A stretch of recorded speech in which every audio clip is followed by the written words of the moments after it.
नमस्ते दोस्तों, आपका स्वागत है हमारे इस नए वीडियो पे। अगर आप हमारे चैनल पर नए आए हैं तो प्लीज़ हमारे चैनल को सब्सक्राइब कीजिए, बेल आइकन को प्रेस कीजिए और प्लीज़ वीडियो को लाइक कर दीजिए।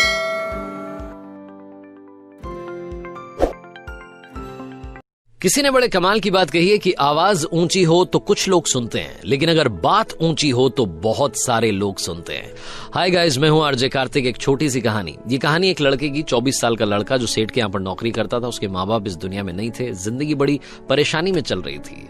वो जाता था, रोजाना पैसे कमा करके घर आता था, खाना बनाता था, खाता था, सो जाता था। एक दिन उसने देखा कि उसने 4 चपाती और सब्जी बनाई।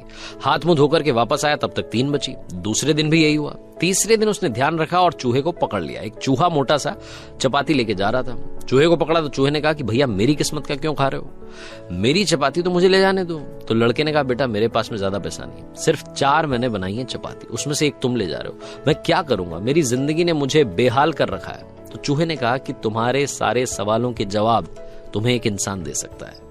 लड़के ने पूछा कि कौन है? तो चूहे ने कहा कि गौतम बुद्ध हैं, उनके आश्रम में जाओ, उनसे अपनी जिंदगी के बारे में पूछो, वो तुम्हें रास्ता बताएंगे कि करना क्या है। लड़के ने कहा बहुत बढ़िया बात है। चूहे की बात मान ली, गौतम बुद्ध से मिलने के लिए चल पड़ा। सेठ से छुट्टी ले ली 5-6 दिन की। रास्ता लंबा था, रात हो गई। इस लड़के को कुछ दिखाई नहीं दे रहा था। थोड़ी दूर पर एक हवेली दिखाई दी, वहां गया, जाकर के शरण मांगी। हवेली की मालकिन ने पूछा कि बेटा कहाँ जा रहे हो? तो लड़के ने कहा कि गौतम बुद्ध के आश्रम जा रहा हूं, उनसे मिलने के लिए।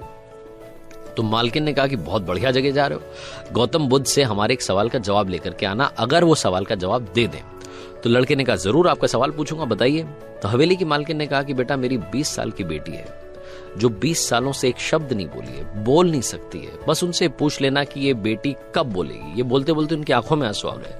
लड़के ने कहा माता जी आप परेशान मत हो, मैं जाऊंगा और आपके सवाल का जवाब जरूर लेकर आऊंगा। लड़का अगले दिन चल पड़ा। रास्ता बहुत ज्यादा लंबा था। रास्ते में उसे बड़े बड़े पहाड़ मिले, ऊंचे ऊंचे पहाड़, बर्फ वाले पहाड़। उसे समझ नहीं आ रहा था कि कैसे पार करूंगा, बड़ी देर हो जाएगी। तभी उसे एक जादूगर दिखाई दिया जो वहां बैठ करके तपस्या कर रहा था। जादूगर के पास गया, उससे बोला कि मुझे गौतम बुद्ध से मिलने के लिए जाना है, रास्ता तो बहुत ही परेशानी वाला लग रहा है, कैसे मैं पार करूंगा? तो जादूगर ने कहा कि गौतम बुद्ध से मिलने जा रहे हो, मेरे एक सवाल का जवाब लेकर के आ जाना, तुम्हें पहाड़ तुम्हें फटाफट से पार करा दूंगा। लड़के ने कहा आपका सवाल बताओ।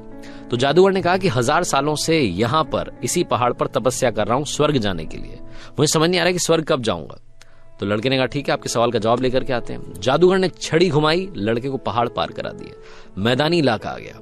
वहां पर एक बड़ी सी नदी थी। लड़के के सामने फिर से समस्या थी कि अब ये नदी कैसे पार करें। तभी उसे वहां पर एक बड़ा सा कछुआ दिखाई दिया। कछुए से मदद मांगी कि आपकी पीठ पर बैठा करके मुझे नदी पार करा दीजिए। कछुए ने कहा ठीक है। जब नदी पार कर रहे थे तो कछुए ने पूछा कि कहां जा रहे हो? तो लड़के ने कहा गौतम बुद्ध से मिलने जा रहा हूं। कछुए ने कहा वाह यार, बड़ी अच्छी जगह जा रहे हो, एक काम करना मेरे सवाल का जवाब ले आना। तो लड़के ने कहा कि आपका भी सवाल बताइए। तो कछुए ने अपना सवाल बताया कि मैं बड़े टाइम से 500 सालों से इसी नदी में हूं और ड्रैगन बनने की कोशिश कर रहा हूं, ड्रैगन कब बनूंगा ये बस पूछ करके आ जाना। लड़के ने कहा ठीक है। लड़का पहुंचा आश्रम में, गौतम बुद्ध के पास। प्रवचन चल रहा था, प्रवचन खत्म हुआ। गौतम बुद्ध ने कहा कि हर कोई मुझसे सवाल पूछ सकता है, लेकिन सिर्फ 3 सवालों के जवाब दिए जाएंगे। अब लड़के के सामने समस्या थी कि किसके सवाल को ड्रॉप करें, किसका सवाल छोड़ें और किसका पूछें। लड़के ने सोचना शुरू किया। सबसे पहले हवेली की मालकिन नजर में आई, ध्यान में आई, तो उसे लगा कि वो तो अपनी बेटी का इलाज कराना चाह रही है, उनकी बेटी बोल नहीं रही है, उनकी आंखों में आंसू थे, उनका सवाल पूछना जरूरी है। दूसरी जो तस्वीर उसके दिमाग में आई, नजर में आई, वो आई जादूगर की। जादूगर 1000 साल से वहां तपस्या कर रहा है बर्फ के पहाड़ में। तीसरी तस्वीर आई कछुए की जो 500 साल से नदी में ड्रैगन बनना चाह रहा है। फिर लड़के को अपनी तस्वीर नजर आई जो सेठ के यहाँ पर एक लड़का नौकरी कर रहा है। लड़के ने सोचा कि मैं तो नौकरी कर ही रहा हूँ, खाना खा ही रहा हूँ, ठीक चल ही रहा है, थोड़ी और मेहनत करूंगा, कुछ बदलूंगा। इन 3 लोगों की जिंदगी में बदलाव लाना जरूरी है, इन 3 के सवाल पूछने जरूरी है। लड़के ने गौतम बुद्ध से तीनों के सवाल पूछे। गौतम बुद्ध ने जवाब दिया सबसे पहले हवेली की मालकिन के सवाल का। उन्होंने कहा कि उस मालकिन की जो बेटी है 20 साल की, उसकी जैसी ही शादी होगी वो लड़की बोलना शुरू कर देगी। दूसरे सवाल का जवाब देते हुए गौतम बुद्ध ने कहा कि जो जादूगर है उससे कहना कि वो छड़ी छोड़ दे, जिस दिन उसने छड़ी छोड़ दी, छड़ी का त्याग कर दिया, वो स्वर्ग चला जाएगा। तीसरा सवाल था कछुए का। गौतम बुद्ध ने कहा कि उस कछुए से कहना कि अपना कवच उतार दे, जिस दिन उसने कवच उतार दिया उस दिन वो ड्रैगन बन जाएगा। लड़के ने नमस्कार किया, प्रणाम किया, चल पड़ा वापस। रास्ते में कछुआ मिला। कछुए से कहा कि भैया कवच उतार दो। गौतम बुद्ध ने कहा तुम ड्रैगन बन जाओगे। कछुए ने जैसे ही कवच उतारा मोती ही मोती निकल आया। कछुए ने कहा मोती का मैं क्या करूंगा, आप ले जाओ। लड़के को मोती दे दिए और कछुआ ड्रैगन बन गया।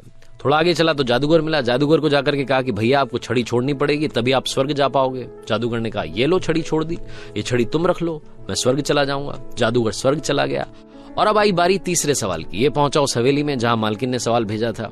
मालकिन से जाकर के बोला कि मालकिन, आपका जो सवाल था उसको जवाब मिल गया है। आपकी 20 साल की बेटी की जिस दिन शादी हो जाएगी उस दिन ही बोलना शुरू कर देगी। उन्होंने कहा, क्या बात है?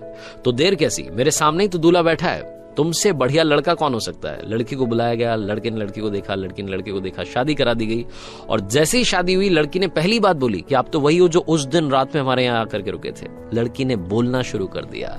लड़के के पास में जिंदगी में पैसा आ गया, क्योंकि मोती मोती आ गए, जादूगर की छड़ी आ गई, ताकत आ गई, और शादी भी हो गई। लड़के की जिंदगी सेटल हो गई, सिर्फ इसलिए क्योंकि उसने अपने सवाल का त्याग कर दिया था। इस दुनिया में जो जहाज होता है जब किनारे पर होता है तो सुरक्षित होता है, सबसे ज्यादा सेफ होता है, लेकिन उसे दूसरे किनारे पर जाने के लिए इस किनारे का त्याग करना पड़ता है, लहरों से भिड़ना पड़ता है, मुकाबला करना पड़ता है। इस लड़के ने जब तक अपना सवाल नहीं छोड़ा था, इसको जवाब नहीं मिले थे। ये छोटी सी कहानी लाइफ में बहुत बड़ी बात सिखाती है। अगर आप कुछ कमाल करना चाहते हैं तो त्याग कीजिए उन बुरी आदतों का, आलस्य का। सुबह जल्दी उठना शुरू कीजिए, अपनी लाइफ में जो बैड हैबिट्स हैं उन्हें हटाइए, तभी जाकर के आप कमाल कर पाएंगे।